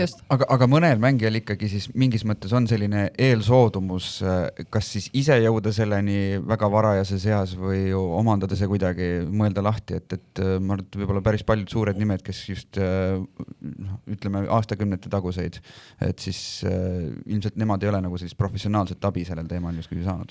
Ma arvan, et mõned asjad kuidagi on ka ikkagi nagu nii-öelda me teeme neid niimoodi, et me ei oska neid ise nagu arugi saada, et me neid teeme, eks ju, et näiteks mul endal on selline nagu tagantjärgi mõeldes on selline nagu ka kogemus võib-olla, et kunagi, kui ma olin noor korvpallur, siis minu suur lemmik oli Charles Barkley. Kandsin tema NBA kaarti endaga igal pool kaasas, on ju. Ja siis juhtus niimoodi, et igal juhul lõpuks ma jõudsin siis Auburn Universitysse ja kes on Auburn University lõpetanud, üks nendest on Charles Barkley, eks ju. Ja tegelikult ma isegi Charles Barkleyga lõpuks õnnestus kohtuda ühel mängueelsel koosolekul, kus siis me treener kutsusta, eks ju, nagu meile sellist motivatsioonikõne pidama. Ehk et see nüüd ei ole nagu päris üks ühele näide, aga põhimõte on siis selles, et ikkagi kuidagi nagu ütleme, need asjad nagu juhtuvad iseenesest ja me ei peagi nagu alati kõike nagu oskama nagu täpselt nagu niimoodi nagu tõlgendada, et näed, et see juhtus sellepärast, et. Kes sul veel on siis? Sul on Kobe, Tracy McGrady, Charles Barkley, kellega veel? Tim Duncan. Ja, mis tema lugu on? No temaga on lihtsalt see lugu, et kui meil oli üks jõuluturniir Atlanta Hawksi sellel väljakul, siis ta seal jõlkus ja siis me tegime tiimipildi temaga. sealt saaks juba päris tummise algviisiku kokku ju. Hästi täiendavalt. Seal on 4 meest on olemas, kes see 5 seal võiks olla. Martin Müürsepp ka siis tegelikult nagu ütleme, läheb sinna. Sellega võib tiitli peale mängida küll. Aga üks suurem teema, millest me pole täna väga palju rääkinud, aga tahaks ikkagi korra üle käia, on meedia. Just see nagu see korvpalli või platsiväline, et siin meil just praegu, kui me seda saadet salvestame, tegelikult terve selle hooaja lõikes on olnud nagu mitmeid juhusid, et kuidas kuidas mängijad reageerivad hiljem näiteks kaotusele või kuidas ka treenerid reageerivad, et mis signaale nad saadavad, et kui me hooaja alguses mäletame Kalev Cramot, siis Indrek Reinbok võttis võib-olla pigem sellise hoiaku, et ta nagu kaitses mängijaid, ta otseselt ei kritiseerinud neid, aga nüüd meil siin mõned päevad tagasi võrkpallis oli juhtum, kus koondise peatreener Alar Rikberg valis nagu teise tee, et kui palju see asi mõjutab. Oled sa kursis selle teemaga? Ma niimoodi laias laastus olen. Kuidas ta ütles, et võistkonnas on anarhia ja heitis seal kaptenile ette, et ta on viimased mängud miinust tootnud ja väga sirgjooneliselt ühesõnaga nagu rääkis oma meeskonnast avalikult. Sa võid ju platsil neid tehnikaid teha, aga siis on see väline surve ka justkui. Ma kommenteeriksin seda vastust siiski läbi nagu enda prisma ehk et selle koha pealt nagu, mis on nagu siis võib-olla see minu nagu tugevus, et mis tõenäoliselt sellisel hetkel nagu inimese ajus juhtub, kui ta nagu ütleb asju välja niimoodi, et ta ei kontrolli või kaotab kontrolli. Kuigi Rikberg vist ütles, et ta tegelikult valiski selle lähenemise, et ta nagu tundus, et see võiks olla nagu meelega valitud strateegia. Et see võiks nagu raputada võistkondadest, ta on erinevaid asju nagu proovinud juba, et see oli järgmine nagu taktika või tehnika. Okei. No siis sellisel juhul võib-olla see minu nagu vastus läheb nagu siit sellest teemast mööda, kui ta oli nagu teadlikult valitud aga no ütleme, et siis kujutame ette olukorda, kus ei olnud teadlik taktika. Kuigi tegelikult ma nüüd praegu juba jõudsin nagu selleni, et ma saan selle ringiga nagu kokku tuua nagu selle järgmise mõttega ka, eks ju, et mida mõtlen, seda tunnen, eks ju, mäletad. Aga tegelikult ütleme, see lähenemine oli mul tegelikult see, et mis juhtub nagu olukorras, kus sa kaotad kontrolli, mis on ka seotud tegelikult ka kogu selle pingetaluvusega, selle nii-öelda just sellega, et mis siis nagu nii-öelda ajus ja närvisüsteemis toimib, ongi see, et tegelikult üks osa, nagu ma ütlesin, et ongi, meil on see amüktala, eks. Amüktala on siis see, millega tegelikult, mis on nagu see, kes kontrollibki, et kas meil on oht kuskil, eks ju. Tema nagu küsibki, et kas siin on oht, eks ju, et see on see, millega me rohkem nagu tunneme. Ja kui nüüd ütleme, see närvisüsteem läheb meil nagu stressi ja amüktala tunnetab, et siin on nüüd oht, siis tihti juhtubki see, et ta justkui kaaperdab meid. Et ta justkui võtabki nagu nii-öelda kaaperdab meie emotsioonid, eks ju, ja siis see ongi need hetked, kui sa näed, et kui siis teinekord nagu minnakse ja virutatakse, eks ju, kuskile tooli pihta või vahest, eks ju, hakatakse midagi taguma või siis ütleme, jalgpalli kurikuulus näide on, kui siis Zinedine Zidane omale kunagi, eks ju, sai selle punase kaardi, ehk need on kõik näited sellest, kuidas sellel hetkel tegelikult see amüktala kaaperdas aju ja sa kaotad kontrolli, eks. Sest et muul ajal me kasutame tegelikult nagu seda jällegi seda teist aju osa, eks ju, et mis aitab meil mõelda. Ehk et tegelikult, kui nüüd ta oli selline strateegiline lähenemine, siis ma siinkohal jälle nagu võib-olla tugineks sellele, et ühe tiimi nagu eduvõtmeks, näiteks ka Google'is oli tehtud 5-aastane uuring, on see, et luua tiimis selline psühholoogiline turvalisus. Ja psühholoogiline turvalisus tähendabki tegelikult siis seda, et meil on julgus eksida. Ja läbi selle, kui me julgeme eksida, siis see annabki meile nagu rohkem julgust juurde tegelikult arvamust avaldada ja midagi jälle nagu ütleme rohkem siis nagu asju katsetada, eks ju.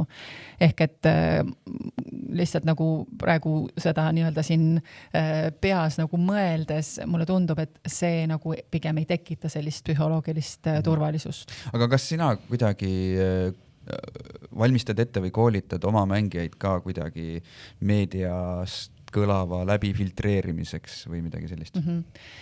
Ja see on üks osa, mida me just puudutasime eriti sellistel oluliste mängude ajal, sest et jällegi see nüüd tuleb võib-olla mul natukene nagu kogemus siis sellest 10 aasta tagusest, kui mul vend mängis.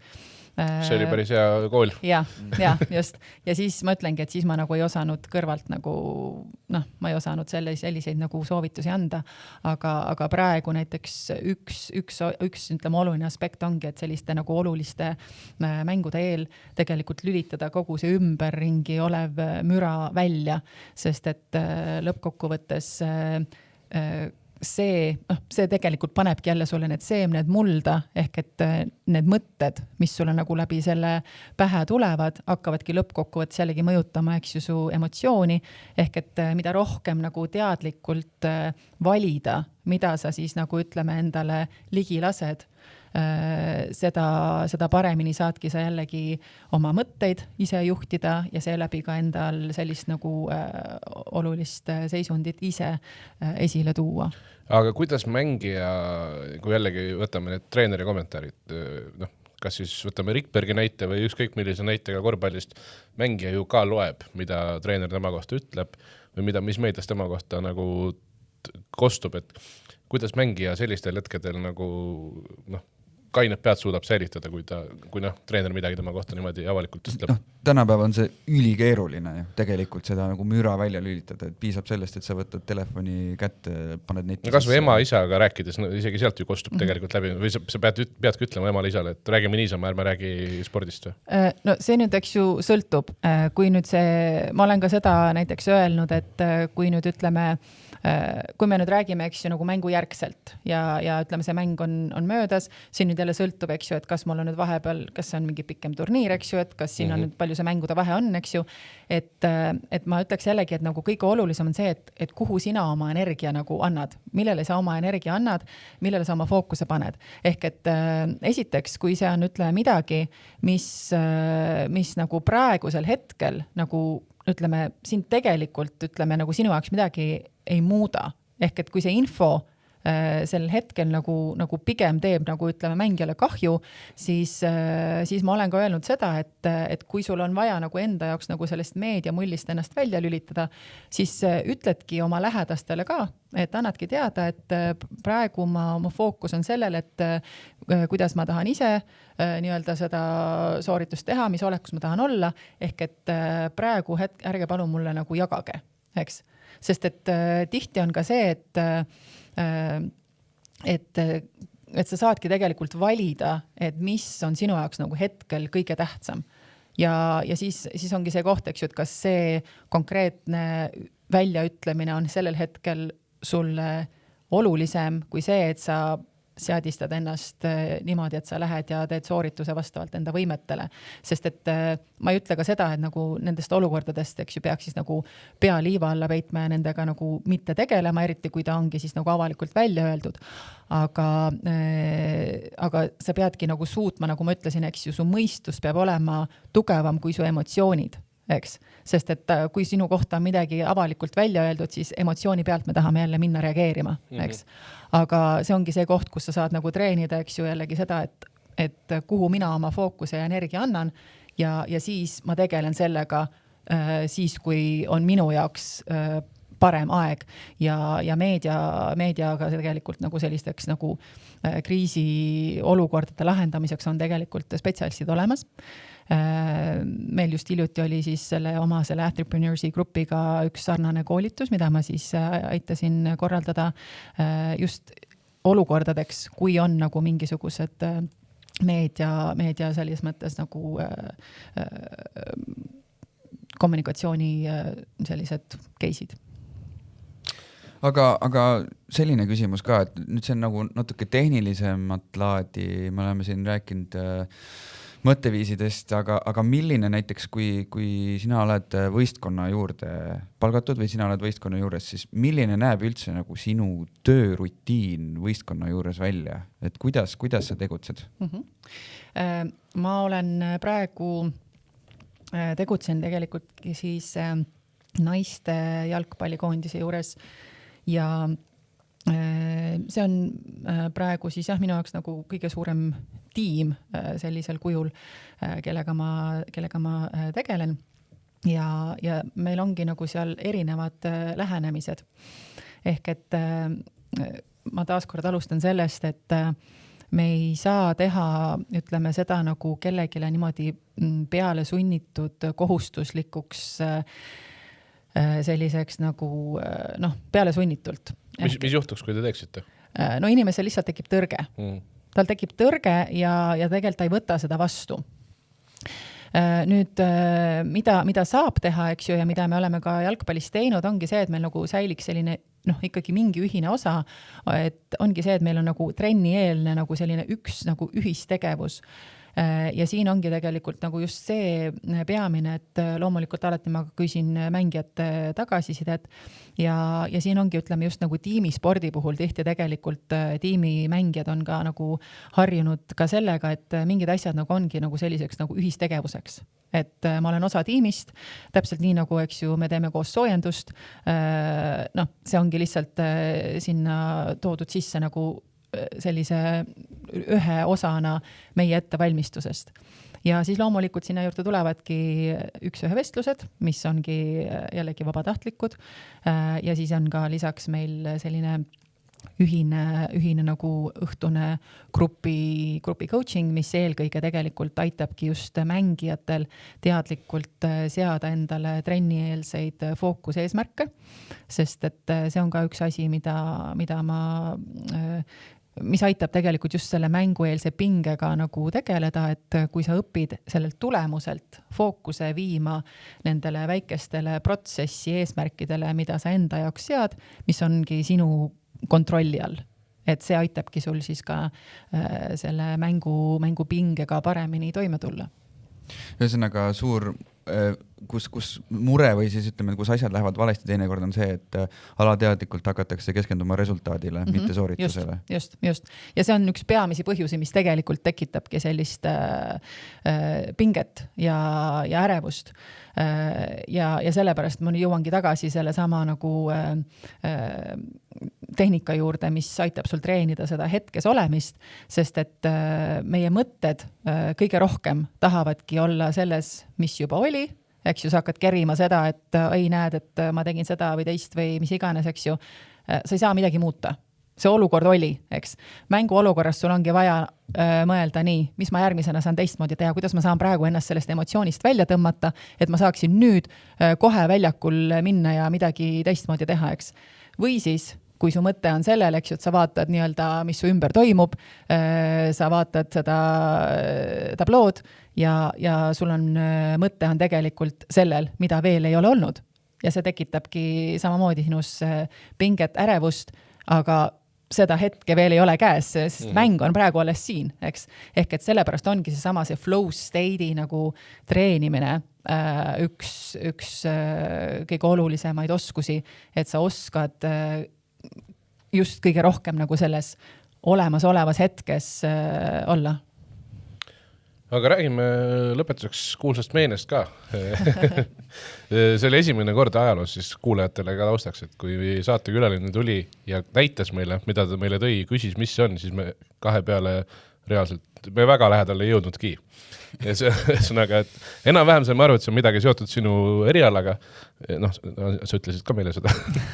aga siis... See oli juba mitmes vihje. Ja see oli mitmes vihje. See oli ikka päris olime hädas, ühesõnaga, ja tutvusta siis seda meie kuulajale. No teie, ütleme siis nagu kaitseks, ma siis ütlen, et see on pakitud vähemalt. See on pakitud ja see on tegelikult pakitud ju sellisesse punasesse riidesse, mis ei ole läbipaistev, ehk et seda ongi väga keeruline arvata. Aga vähemalt värv tegelikult on ka vihje. Jah, selles suhtes küll, kui sa nüüd tead, eks ju. Aga jaa, see meene, mis ma siis endaga kaasa otsustasin võtta, on puusööd.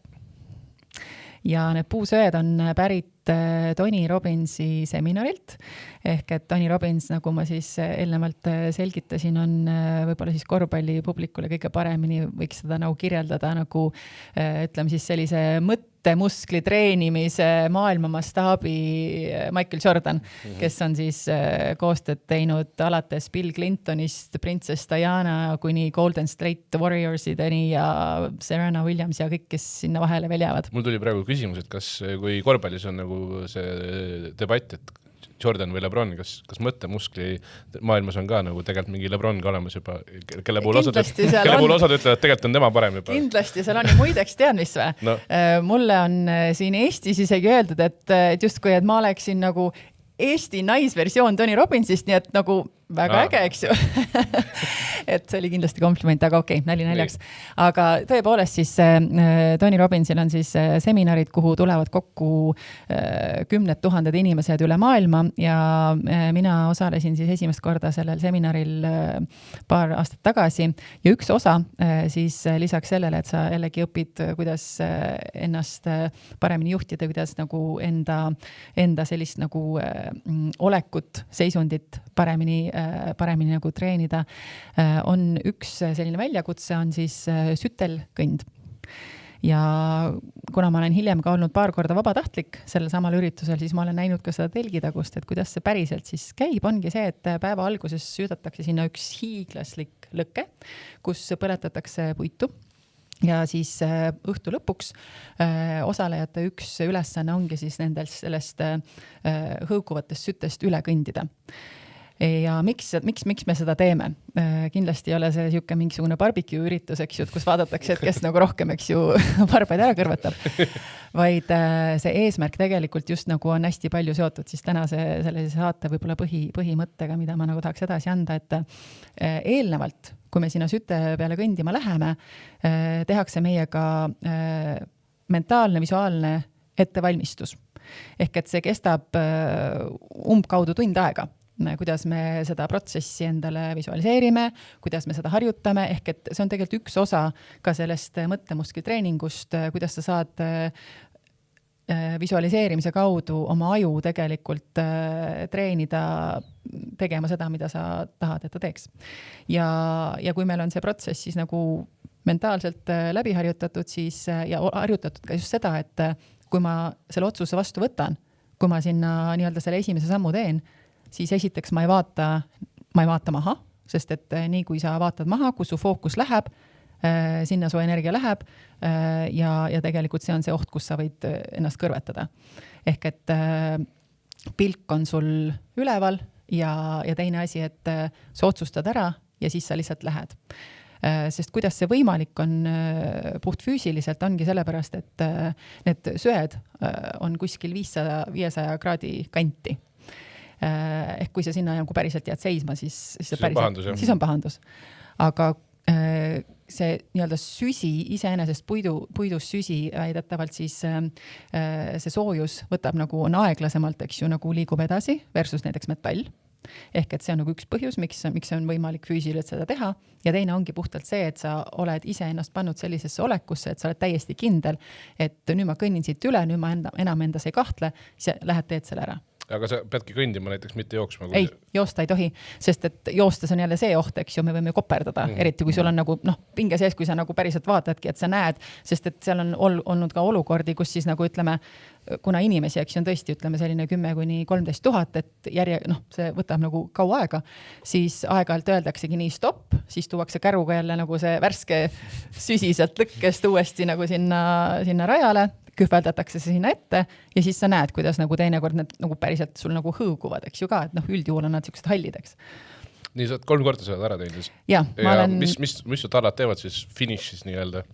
Tead, finišis on üks kõige olulisem asi, mida tehakse, on see, et kui sa oled selle raja lõpetanud, siis lastakse voolikuga sulle taldade alla vett just sellepärast, et see põletamise oht on kõige suurem just siis, kui sul järsku jääb talla külge mõni see söetükk kinni. Ehk et ma tõsiselt käsi südamel võin tunnistada, et ma olen 3 korda üle nende süte kõndinud. Iga kord ma olen suutnud ennast panna täpselt sellisesse seisundisse, et ma olen otsustanud, nüüd ma lähen, ma teen selle ära ja ma ei ole kordagi oma jalataldasid põletanud. Ehk nagu täiesti nagu... Ma ei tunne midagi. Ja tegelikult ja see põhiline nagu see mõte selle sütel kõnni taga ongi see, et sa tegelikult õpidki nagu läbi enda kogemuse, sa saad aru, kui võimas tegelikult su siis mõistus on, sest et kui sa nagu päriselt nagu lähed sinna rajale, sa vaatad seda sütt, ja sa hakkad mõtlema, et kui tuline see on, mis see kõik võib teha, eks, see on täpselt see asi, et sul tekib automaatselt, jällegi see, eks ju, oht. Aga kui sa lähed sinna ja sa viidki ennast teadlikult nagu sellisesse olekusse, et su fookus on mujal ja sa oled otsustanud, et ma teen selle ära siis see tõestabki sulle, et tegelikult sa saad teda teha nagu igas muus eluvaldkonnas samamoodi. Oled sa näinud ka läbikukkumisi pealt, kes on läinud kuidagi nagu hästi vale hoiakuga sinna nii-öelda rajale ja siis ongi midagi juhtunud? Seda ei saa sellepärast juhtuda, et seal on väga nii-öelda täpsed ülesandel ka nagu nendel vabatahtlike tiimil. Ehk et kui ma esimest korda ise olin siis osaleja ja kui ma sealt nagu üle kõndisin, siis mulle jäi meelde, et seal oli ainult 2 inimest kogu selle raja peal, sest ma olin nagu nii sellises nagu ikkagi sellises nagu eufoorias, eks ju, et appi, mis nüüd juhtub, aga samas jälle nagu panin ennast nagu niimoodi valmisolekusse. Ehk et inimene, kes nagu sinna rajale lubab, jälgib su olekut. Sest et füüsiliselt on võimalik inimesele peale vaadates aru saada, kas sa oled nüüd siuke, et jah, ma teen ära, ma olen otsustanud, või sa oled ikkagi nagu kõhklev. Ja tegelikult täpselt sama on meil Kossu väljakul. Kossu väljakul tegelikult täpselt samamoodi saan ja miks ma saan ka aru, eks ju, kui ma mängijate kehakeelt vaatan, et kus ta praegu omadega ongi lihtsalt sellepärast, et kui me oleme selles mõttes sellised ebakindlad, kõhklevad, kus meil õlad on? Kössis rohkem, eks ju, pea on kus ka kuidagi õlgade vahel. Just. Ehk et tegelikult sa näed füüsiliselt ära, nagu mis olekus inimene on.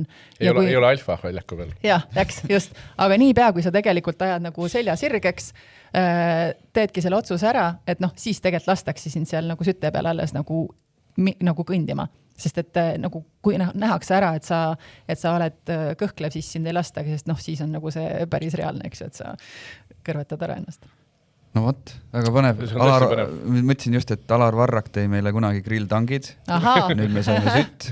Järgmine külaline keegi toob grilli.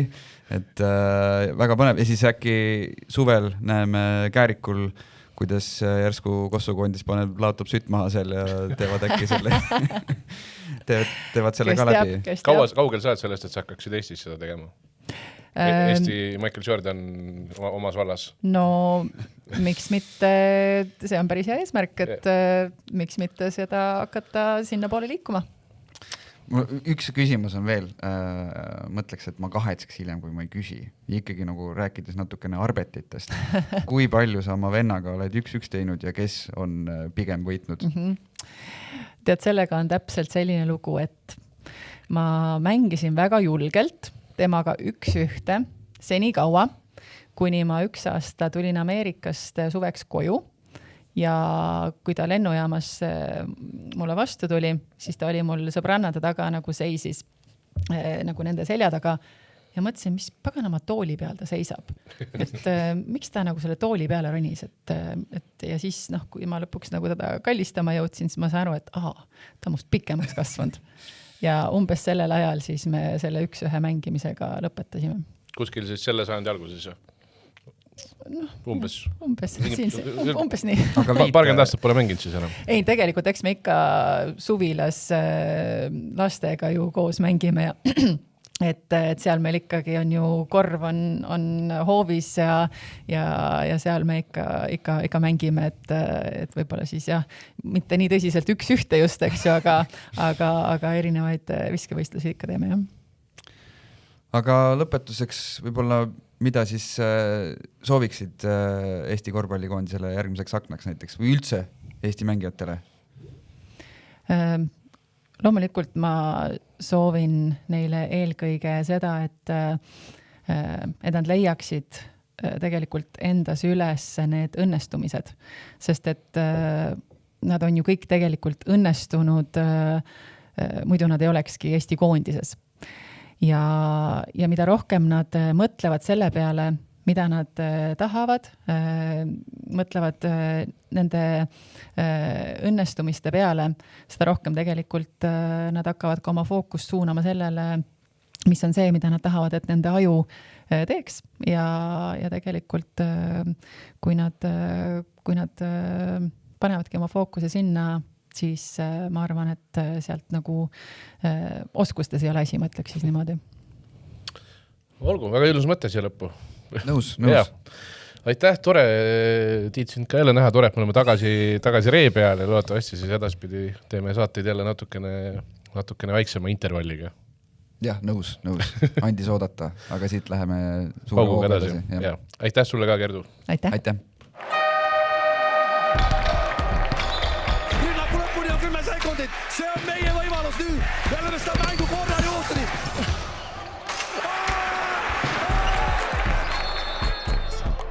Saadet toetab EpicBet, sinu lemmik kihlveokontor. Kas poleks tore, kui sisse kukuks kõik visked?